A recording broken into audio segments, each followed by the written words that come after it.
일본, 독일도 충격먹은 세계 최초 한국의 자동차 기술력. 토요타, 혼다 일본차 침몰 직전. 시사위크 박설민 기자 4차 산업혁명 시대가 도래하면서 기존의 교통체계와 ICT 기술이 융합된 스마트 모빌리티 산업의 발전 속도는 상상을 초월할 만큼 빠르다. 특히 사람의 조작 없이 스스로 판단하고 운행할 수 있는 자율주행 자동차는 구글과 아마존, 애플, 테슬라 등 전 세계 굵직한 IT 기업들이 개발에 매진하고 있는 ICT 기술이다. 그런데 재미있는 사실은 현재 가장 핫한 아이템으로 주목받는 자율주행 자동차가 우리나라에서만큼은 로스트 테크놀로지라는 것이다. 구글과 테슬라가 설립되기도 전, 우리나라가 전 세계 최초로 자율주행차를 개발하는데 성공했지만 이를 상용화하는 데 실패했고 근 20년간 잊혀진 기술이 되고 말았기 때문이다. 우리나라가 정말로 세계 최초의 자율주행 자동차 기술의 개발 국가인지 알아보기 위해 자료를 찾아본 결과 자율주행의 역사는 예상보다 매우 오래됐다는 사실을 확인할 수 있었다. 일단 세계 최초로 자율주행차를 개발하는데 성공한 나라는 일본이었다.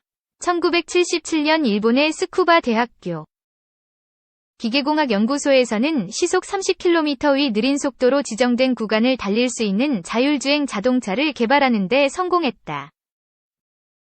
또한 1986년 독일의 뮌헨 연방대학교 연구진들도 시속 100km의 속도로 정해진 구간을 달릴 수 있는 자율주행차를 개발했다. 두 사례 모두 사전적 의미인 사람의 조작 없이 운행하는 차로서는 의미가 있는 발명이었으나 실제 도로 위에서의 주행할 수 있는 진짜 자율주행 기술과는 조금 차이가 있다고 볼 수 있다. 그런데 놀라운 것은 그로부터 몇 년 뒤 우리나라의 한민홍 고려대학교 산업공학과 교수 연구팀이 선보인 자율주행자 기술이 전세계 자율주행자 연구계를 발칵 뒤집어 놓았다는 사실이다. 1993년 한민홍 교수 연구팀이 개발한 자율주행차는 대전 엑스포에서 서울 시내의 청계천부터 63빌딩까지 17km 위 거리를 사람이 조작 없이 그것도 시속 100km에 육박하는 속도로 성공적으로 운행하는 데 성공했다. 또한 1995년엔 경부고속도로를 타고 서울과 부산까지 무려 400km가 넘는 거리를 정속 자율주행으로 이동하는 데 성공했다. 국제 논문 저널에서도 한민홍 교수의 자율주행 연구 실적은 1990년대부터 2000년대 초까지 해외에서도 크게 인정받았음을 쉽게 찾아볼 수 있었다. 특히 국제산업학술 저널인 II 트랜잭션즈에 1987년 게재된 온스컨싱 리트리벌즈인 안 오토메이티드 스토리지 리트리벌 시스템 II 트랜잭션즈 논문의 경우 인용 횟수가 296건에 달할 정도로 국제 자율주행 기술 분야에서 인정받는 대가 중 한 명이었다. 한민홍 교수가 재직했던 고려대학교 산업공학과 현 산업경영공학부에 따르면 한민홍 교수가 개발했던 자율주행 기술은 1990년대 현재 자율주행 기술 수준 4단계에 해당하는 매우 높은 수준이라고 한다. 자율주행 기술 4단계는 고등 자율주행, 하이 오토메이션로 대부분의 도로에서 자율주행이 가능한 수준을 말한다. 한민홍 교수 연구팀이 개발한 기술은 사실상 30년 시대를 앞선 기술이었던 셈이다. 해당 공로를 인정한 고려대학교는 제1호 고려대학교 공과대학 고공영웅 KUHER로 한민홍 교수를 선정하기도 했다. 한민홍 교수의 논문 실적, 국제 저널 등을 조사한 결과 자율주행 자동차 기술이 우리나라에서 최초로 개발됐다는 사실을 확신할 수 있었다. 이에 본지 기자는 당시 기술이 현재 기술과 어떤 공통점과 차이가 있는지 직접 확인해보기 위해 지난달 27일 한민홍 교수가 근무하고 있는 경기도 용인시에 위치한 사무실을 찾았다. 기자를 반갑게 맞이한 한민홍 교수는 살이 따가울 정도로 뜨거운 날씨에 선풍기 한 대에 의지한 채 연구를 하고 있었다. 8평 남짓한 허름한 사무실에는 컴퓨터와 TV 모니터 몇 대로 가득 차 있었다.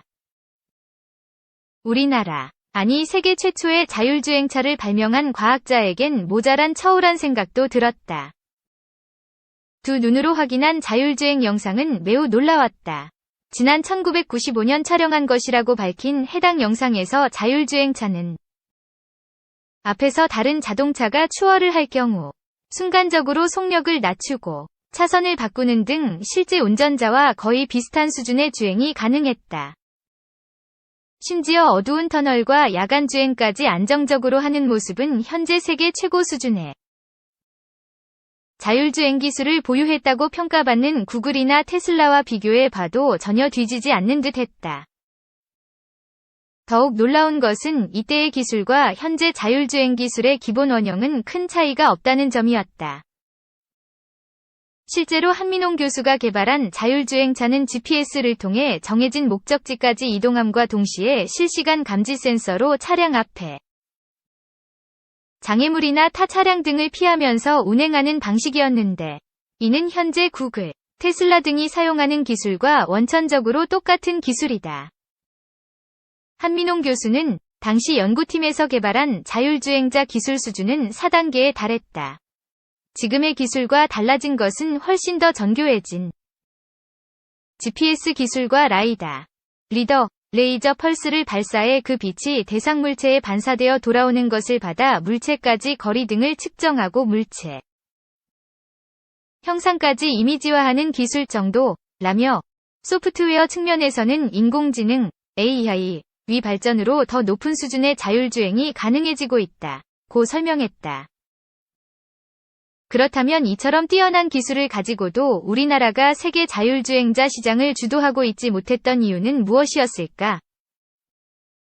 기자의 이 같은 질문에 한민홍 교수는 씁쓸한 너털웃음을 지으며 정부기관의 소극적 태도와 투자 부족 등이 이유였다고 답했다. 당시 정보통신부, 현 과학기술정보통신부 등 관계기관들이 해당 기술이 불필요한 기술이라는 입장을 보였다는 것이다. 한민홍 교수는 당시 해당 기관 공무원들은 지원에 소극적이었다. 그들은 모험을 하고 싶지 않았기 때문이라며, 기업들 역시 해외에서 개발된 기술을 사오면 된다는 생각이었고, 굳이 많은 자금을 투자해 자체 기술을 개발하려는 의지를 보이진 않았었다고 회고했다. 그러면서 우리나라의 과학기술 분야는 시장이 작다, 돈이 되지 않는다 하면 중도에 포기했다가 선진국에서 해당 기술이 다시 떠오른다 하면 다시 하는 되새김질 방식으로 연구하기 때문에 큰 진전이 없는 것이라고 비판했다. 한민홍 교수는 우리나라가 세계를 선도하는 자율주행 기술 국가가 되지 못한 것은 다소 아쉽지만 지금도 선진국을 따라가는 것은 전혀 늦지 않았다며 긍정적인 전망을 내놨다. 다만 기술들이 한 곳에 모이지 못해 시너지를 내지 못하는 것이 문제라고 지적했다. 마치 레고 블록을 쌓아 하나의 완성품을 만들어야 하는데 여기저기 레고 블록이 흩어져 있는 것과 비슷한 상황이라는 것이다. 한민홍 교수는 우리나라의 자율주행 기술 수준은 전혀 무방비인 상태는 결코 아니다. 다만 수많은 기업과 연구소 등 여기저기의 핵심 기술이라 꼽을 수 있는 것들이 흩어져 있다. 이 기술력들을 한 곳으로 다 끌어모은다면 미국, 중국, 유럽 등 선진국에 결코 뒤지지 않을 것이라고 말했다. 이어 당장 돈을 벌 수 있는 예산이 조금 아깝게 느껴질 수는 있지만 그동안 흩어진 기술을 집약화하기 위한 지원을 늘릴 필요가 있다. 기업들의 경우엔 모두가 완벽한 자율주행 기술을 개발하려고 하는 것보단 실생활에 당장 응용이 가능한 청소차, 항만 자동화 등에 투자를 하는 것도 좋은 방법이라고 조언했다. 어쩌면 전 세계 자율주행 시장을 선도해 나갈 수 있었던 우리나라. 하지만 당시 불필요하다 선진국 기술을 사오면 되지 않냐는 아니란 생각이 결국 세계 최초 타이틀도 자율주행 시장 주도권도 내주는 최악의 선택이 되고 말았다. 현재 우리나라의 수많은 과학자, 스타트업 연구원들은 매일같이 새로운 기술을 개발하기 위해 노력하고 있다.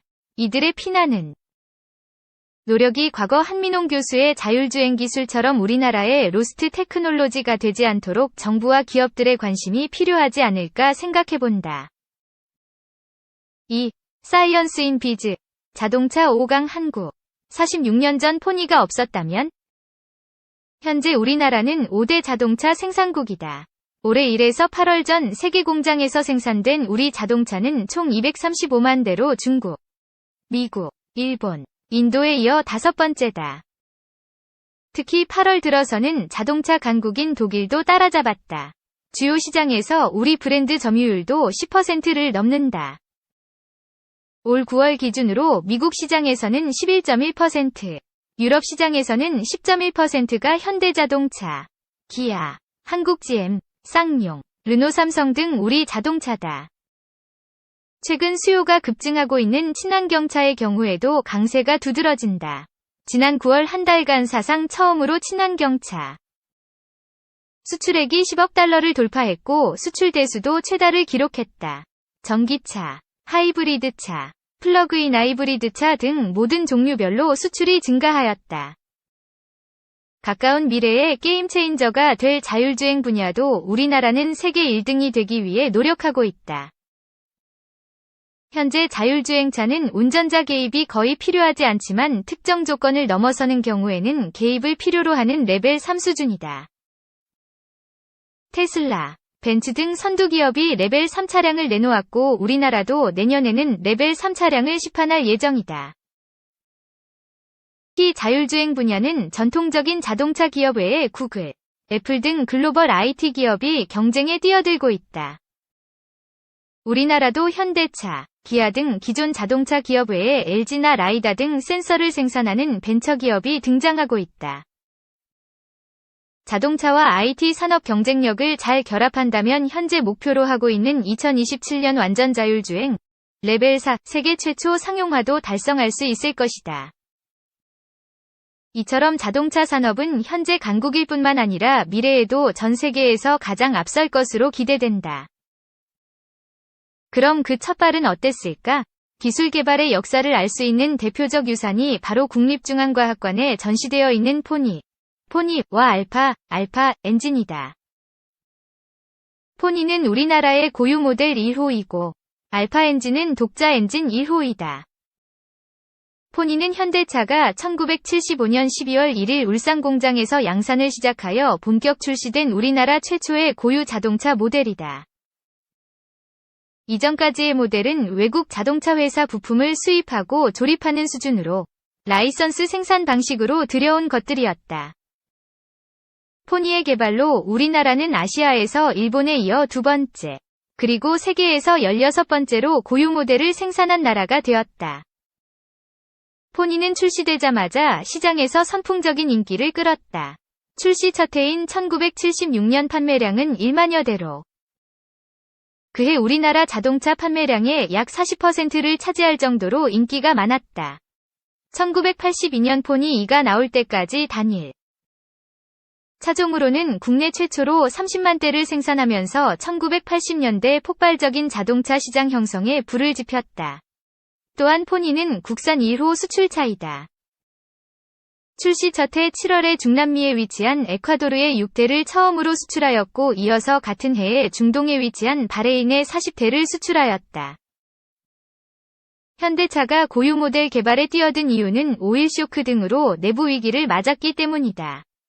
2만여 개 부품이 들어가는 종합기계 산업인 자동차를 후진국인 한국에서 독자 생산하겠다고 하니 당연한 반응이었다. 하지만 현대차는 보란듯이 개발에 성공하였다. 개발 과정은 쉽지 않았다. 일본에 파견된 기술자들이 어깨너머로 기술을 외우고 익혀 다시 상기시키면서 설계도를 그리는 과정을 반복하였다. 포니는 출시되자마자 폭발적인 인기를 누렸다. 알파 엔진은 우리나라 최초의 독자 엔진이다. 포니가 우리나라의 고유 모델이었지만 자동차의 핵심 요소라 할 수 있는 엔진은 우리의 기술이 아니었다.